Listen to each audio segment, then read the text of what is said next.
मैं महाराज गांव में 26 साल से रह रहा हूँ, 98 से। उस गांव में कुछ चंडी माता का मंदिर है, वहाँ के लोग जो पुराना है ना, बलि बहुत देते हैं। इतने समझाए बलि बंद करो तो नहीं करते हैं। हम ये कहना चाहते हैं कि जगत जननी जगदम्बा, अगर जगत जननी शब्द हट जाए फिर आप कुछ करो तो हम बात तुम्हारी समझें, लेकिन उनको जगत जननी कहा गया है और जगत के अंदर पशु पक्षी भी हैं, वो सबकी माँ है। क्या माँ अपने बेटे की बलि से प्रसन्न होगी? या आज तक जिन्होंने बलि दिया है क्या वो पूर्ण रूप से सुखी, शांति, लोक परलोक में आनंद प्राप्त? नहीं।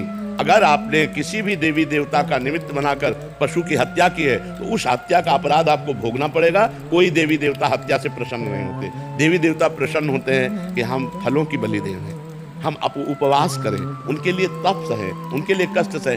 अन्न का गला उतारने में, पशु पक्षियों को, अबोध जीवों को मारने में कौन सी देवी प्रसन्न हो जाएंगी? वो जगत जननी है, जगदम्बा है, अन्नपूर्णा है, विश्व का भरण पोषण करने वाली। वो ये मूर्ख लोग हैं जो ऐसा समझते हैं कि देवी खून पीती। देवी खून पीती उनका जो जगत में हाहाकार मचा करके सीधे सरल लोगों की हत्या करते हैं, उनका खून पीती है। जैसे महिषासुर, शुंभ निशुंभ काट करके इनको चला दिया। वो माँ विकराल अपने ही पुत्र को इसलिए मार रही कि तू लाखों के नाश करता है, इसलिए तेरा नाश करूंगी। तो यद्यपि माँ जगत जननी ये छोटे छोटे बकरे, पशुओं की हत्या से माँ प्रसन्न होने वाली नहीं। ये दुष्ट लोग हैं, ये मूर्ख लोग हैं जो इस बात को नहीं समझते हैं। अपनी दुष्टता को काबू में करो। किसी जीव की हत्या से कभी परमात्मा प्रसन्न नहीं होता। वो माँ रूप में परमात्मा हो, वो शिव रूप में परमात्मा हो, राम रूप में परमात्मा हो, वो किसी भी रूप में, वो एक ही परम तत्व परमात्मा है, दूसरा कोई नहीं है। इसलिए अगर कोई कहता है कि बिना इसके उपासना सिद्ध नहीं होती तो रामकृष्ण परमहंस जी ने कब बलि दी? जी नहीं।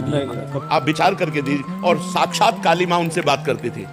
इनके जैसा कौन होगा? मतलब विश्व युगों में ऐसे महापुरुष प्रकट होते हैं और साक्षात्कार किया काली जी का, और कब किसी पशु की बलि चढ़ाई? तो मूर्ख लोग हैं जो ऐसा करते हैं। हम प्रार्थना करेंगे उनसे कि वो ऐसा ना करें। अगर बलि ही चढ़ाना है तो नारियल की बलि चढ़ाइए, नींबू की बलि चढ़ाइए। किसी जीव की बलि चढ़ाने से माँ प्रसन्न नहीं होती। अगर प्रसन्न हो जाए माँ, या देवी सर्वभूतेषु बुद्धि रूपेण संत्या, तुम्हारी बुद्धि प्रकाशित हो जाएगी, तुम्हें ज्ञान प्रकाशित हो जाए, तुम्हारे अंदर आनंद आ जाएगा। पशुता आती कि आनंद आती? पशुता। माँ का प्रसाद क्या है? त्रिगुण माया से मुक्त हो जाना। ये मनुष्यों की, देवी संपदा वालों की ये उपासना नहीं है। हमें लगता है ऐसा नहीं करना चाहिए।